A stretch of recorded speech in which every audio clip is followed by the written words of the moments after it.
হচ্ছে নাটক কেনারামের কীর্তি।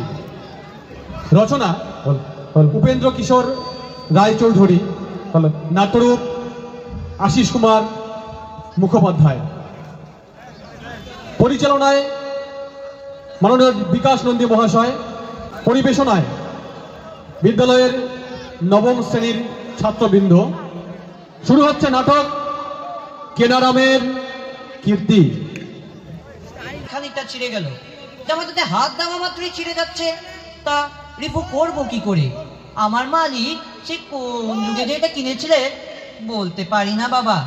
হার কিটটা লোক, একটা জামা পরে কত কাল যে কাটাবে। হ্যাঁ, এই যা আবার খানিকটা ছিঁড়ে গেল।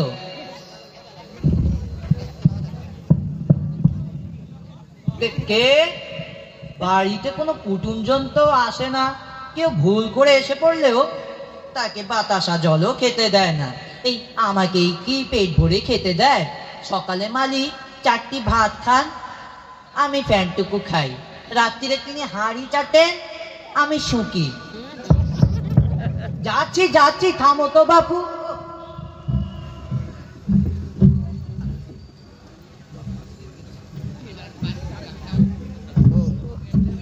কোথায় বলি, তোমার মনিব কোথা গেল?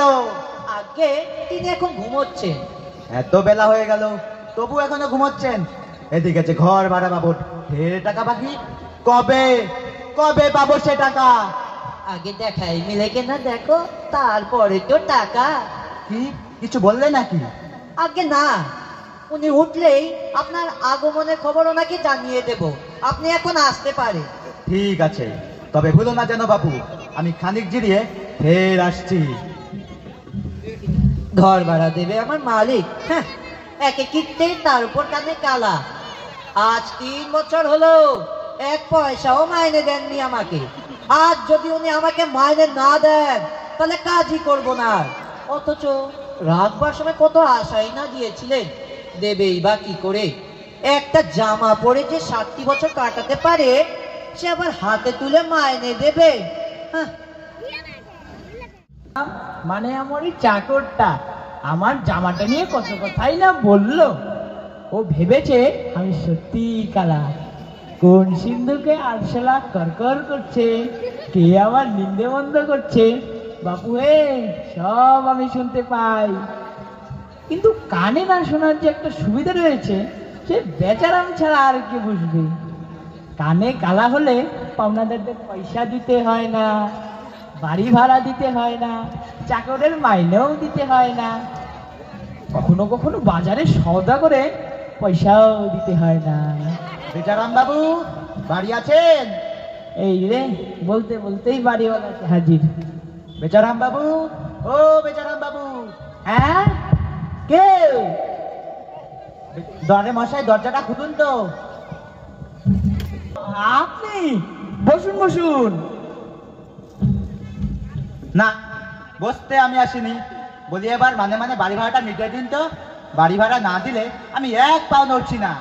হ্যাঁ, কি বলছেন? বলি বকে বাড়ি ভাড়াটা মিটিয়ে দিন তো, ঢের ভাড়া বাকি। তা ভালো তা ভালো, আপনার বাড়ি আজ নেমন্তন্ন, যাবো বই কি, নিশ্চয়ই যাবো। কি মুশকিলে বললাম তো বাবা। বলছি ধান শুনছে পান? হ্যাঁ, নেমন্তন্ন আমার একার নয়, সঙ্গে চাকরটাকেও নিয়ে যাবো। হ্যাঁ, তা ভালো তা ভালো। এমন লোককে নিয়ে কি করি বলুন তো? বলি বাড়ি ভাড়া না পেলে আমি কোর্টে যাব। হ্যাঁ, চটে যাবেন? না না না না না না, চটবেন না চটবেন না, আমরা দুজনেই যাবো। না, এমন লোককে সোজা করা আমার কম্য নয়। যাই, থানায় যাই, দারোগার কাছে দুগা খেলে তবে বেটা সোজা ধরবে। আমি আসছি, পুলিশ নিয়ে আসছি। দেখি বাড়ি ভাড়া না মিটিয়ে থাকেন কি করে আপনি। বাড়িওয়ালাকে বিদেয় করা গেল।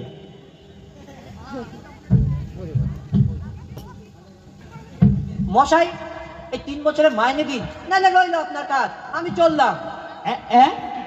কি বললি? পিয়ন পিয়ন চিঠিটা দিয়ে গেল? চিঠি না ছাই, কানে শোনে না, তাই সব লিখে এনেছি। এবার মজাটা টের পাবে। হ্যাঁ হ্যাঁ, চিঠি বটে। মনিব মহাশয়, কানে শোনেন না কিন্তু পড়িতে নিশ্চয়ই পারেন। আমার প্রাপ্য 3 বছরের বেতন চুকাইয়া বিদায় দিতে আজ্ঞা হয়। ইতিশ্রী কেনারাম চাকর। এবার বজ্র ঠেলা এমন ফোন দিয়েছি জব্দ না হয় উপায় নেই। শোনো বাবু, তুমি যখন কাজে যোগ দাও তখন লিখিত পড়িত কিছু হয়নি, কাজও তুমি মন দিয়ে করনি, কাজেই 3 বছরে 300 টাকার বেশি তোমার প্রাপ্য হতে পারে না। তবে এই নাও তোমার টাকা, এবার তুমি পথ দেখো। চাই না তোমার মতো কাজের লোক। কি হলে দাঁড়িয়ে রইলে যে? যাচ্ছি, তোমার ট্যাকের থেকে যে 300 টাকা বেরোলো এই ঢের। হিসেব করলে ওর প্রাপ্য 20 গুণ ছাড়িয়ে যেত। কানে কালা সেজে বহু টাকা বেঁচে গেল।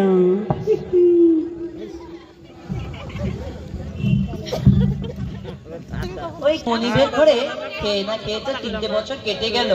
তা ওই 3 বছরে বাড়তি মাইনে আমার পকেটে ঢুকলো, মনে হচ্ছে বেশ বড় লোক হয়ে গেছি। কি মজা, কি মজা। আরে আরে, আপনার যে বেশ ফুর্তি দেখছি, তাই ফুর্তির কারণই বা কি? কারণ আমি হঠাৎ বড় লোক হয়ে গেছি। এই দেখো আমার কাছে কত টাকা। তা তুমি কে? হ্যাঁ, আমি একজন গরিব মানুষ, ছেলে পুলে নিয়ে দিন চলে না। তা দাও না ওই 300 টাকা, কিছু খাবার কিনে ছেলে পুলেদের খাওয়াই। আহারে বেচারা, তা নাও না আমার এই 300 টাকা। ভগবান আমাকে খেটে খাওয়ার শক্তি দিয়েছে, তাই আমি খেটেই খাবো, চাই না আমার টাকা। এই মানুষের খুব সৎ বলে মনে হচ্ছে, লোভীও নয়, মনটাও খুব ভালো। একে যাতে কেউ বিপদে ফেলতে না পারে তার জন্য কিছু একটা করতেই হবে। কি বিড়বিড় করছো? হ্যাঁ, শোন, তুই আমায় চিনতে পারলি না? আমি হলাম দেবদূত, মানে ঈশ্বরের দূত। তুমি দেবদূত? হ্যাঁ, আমি দেবদূত। তোর ব্যবহারে আমি খুশি হয়েছি। আমাকে ক্ষমা করে দাও দেবদূত, না জেনে কোথাও বাজে কথাই না আপনাকে বলে ফেলেছি। শোন, যার মন ভালো তার সব ভালো। বল তুই কি চাস? তুই যা চাবি আমি তোকে তাই দেব। কিচ্ছু চাই না প্রভু, আমি শুধু চাই যারা লোক ঠকায় তারা যেন শাস্তি পায়। বেশ, তাহলে তুই এই দোতরাটা তোর সাথে রাখ। এই দোতরা যতদিন তোর সাথে থাকবে কেউ কোনোদিন তোকে ঠকাতে পারবে না। সত্যি? হ্যাঁ, তেমন দুষ্ট লোক দেখলে এটা বাজাতে শুরু করবে। এই দোতরার আওয়াজ যে শুনবে সেই তিরিং তিরিং করে নাচতে আরম্ভ করবে, কেউ কোনো ক্ষতি করতে পারবে না।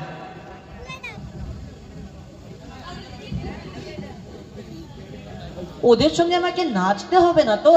না না, সে ভয় নেই, তুই ছাড়া বাকি সবাই নাচবে। বেশ, তাহলে বাজাই আমি। কি তুই যে আমার উপরই পরীক্ষা করে বসলি? থামা থামা বলছি, আগে আমি যাই, তারপরে যত খুশি ওটা বাজা। থামা। আচ্ছা ঠিক আছে। গুরু বামনকে ঠকিয়ে এই টাকার তলেটা বাগিয়ে এনেছি। অনেক টাকা আছে এতে। না বাবা, বিশ্বাস নেই, এই টাকার তলেটা দেখলে নানা লোকে নানা প্রশ্ন করবে, কোত্থেকে পেলে, কি সমাচার, ইত্যাদি ইত্যাদি। থানা পুলিশ হয়ে যেতে পারে।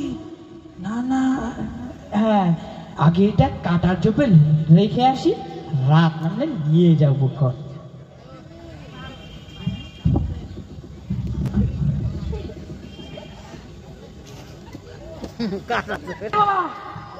চিড়ে যাচ্ছে। আমরা শক্তি, আমরা বল, আমরা ছাত্র দল, আমরা শক্তি, আমরা বল, আমরা ছাত্র দল। ওরা আবার কারা আসছে? আমরা ছাত্র দল, এদিকেই আসছে বলে মনে হলো। আমরা বল, ও, ছাত্র দল, যাকগে। আমরা শক্তি, আমরা বল।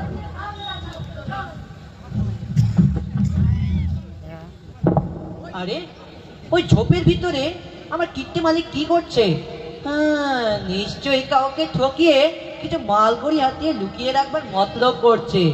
হ্যাঁ, এবার শায়েস্তা করছি ওকে।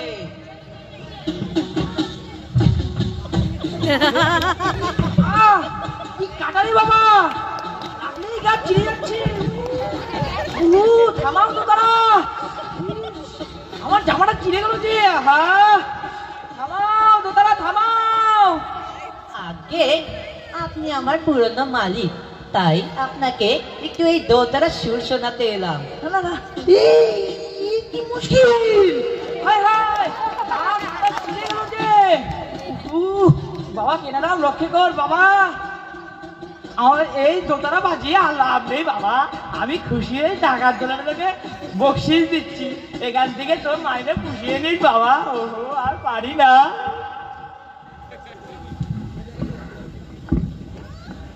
আগে আপনার মতো সমঝদার কে আছে, কে বোঝে এই দোতলার মহিমা?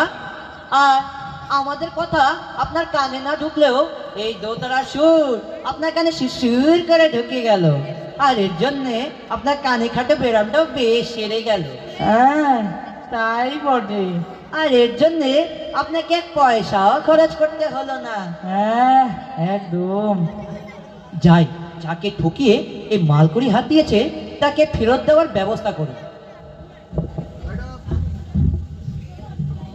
বেটাকে দেখাচ্ছি, এখনই আমি থানায় যাচ্ছি।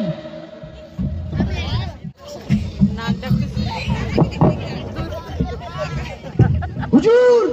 থানার পুলিশ কি? ও তুমি হুজুর, আমাকে ধনে প্রাণে মেরেছে বেটা, আপনাকে একটা বিহিত করতেই হবে। কি হয়েছে সেটাকে বলবেন তো?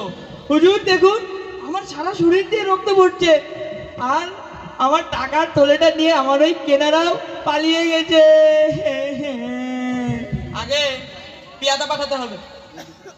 দিন দুপুরে চিন্তায় বেটা সাহস পায় কোত্থেকে? বেটাকে ঘোল খাইয়ে ছাড়বো আমি। তবে আর বলছি কি হুজুর, আপনি এক্ষুনি পেয়াদা পাঠান, বেটাকে ধরতে পারবেন। বুদ্ধুরাম, ও বুদ্ধুরাম, স্যার, এক্ষুনি কেনারামকে ধরে নিয়ে এসো। হুকুম স্যার। স্যার দেখুন, সারা শরীর দিয়ে রক্ত ঝরছে, আর সেই টাকার থলেটা তো টাকা বেশ কম ছিল না। চিন্তা করবেন না, এই মোটারাম দারোগার কাছে দুখা খেলে শিশুর করে সব বেরিয়ে পড়বে। হুজুর, আসামে হাজির। ও তুমি সেই মূর্তিমান? হ্যাঁ হ্যাঁ হ্যাঁ হুজুর, ওই আমার সর্বনাশ করেছে, বেটাকে আচ্ছা করে। তুমি এই ভদ্রলোককে মেরে ধরে সব টাকা কড়ি চুরি করে নিয়েছো? উনি মিথ্যে বলছেন হুজুর, উনি ওই টাকা থলি আমাকে পুরস্কার হিসেবে দিয়েছিলেন এই দোতারা শুনে। পুরস্কার দিয়েছেন? মিথ্যা কথা বলার আর কোনো জায়গা পাওনি, বললেই হলো। সত্যি বলছি হুজুর, উনি নিজের হাতে ওই টাকার থলি আমাকে দিয়েছিলেন, আর তা দিয়েছিলেন এই দোতারা বাজানোর গুণেই। দোতারা বাজানোর গুণে? কি এমন দোতারা বাজাও তুমি হে? তা শুনে টাকা থলি শুদ্ধ তোমায় দিয়ে দিল। শুনবেন নাকি হুজুর? শোনাও দেখি। সর্বনাশ হুজুর, ওকে দোতারা বাজাতে বলবেন না, বিপদ হয়ে যাবে, বিপদ। চুপ! এই হুজুরের হুকুম যখন, বাজাও দোতারা। বাজাবো, বাজাই তো।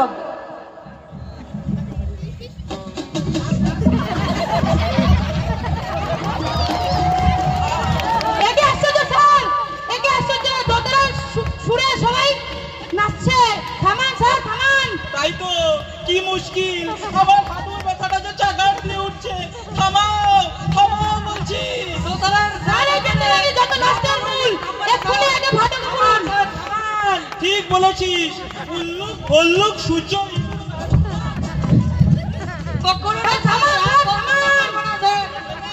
লোকটা কোনো শাস্তি আমি হারে হারে টের পেয়েছি স্যার। থামান, বেটাকে থামান, থামান। কীর্তি নাটকটি আজকে এখানেই শেষ হলো।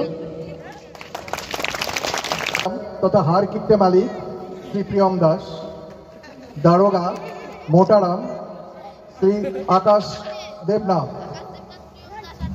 কেনারাম মাইনে না পাওয়া চাকর সূর্যদীপ্ত নন্দী, হাবিলদার শুভম সাহা ওরফে আমাদের সবার পরিচিত লাড্ডু, ঈশ্বরের দূত সায়ন সূত্রধর, এবং আমাদের জাদ্রেল বাড়িওয়ালা বিভাস নাথ। ওদের সবাইকে আমি ধন্যবাদ জানাই এবং আপনাদের আশীর্বাদ কামনা করি ভবিষ্যতে যেন ওরা আপনাদের আনন্দ দিতে পারে। নমস্কার।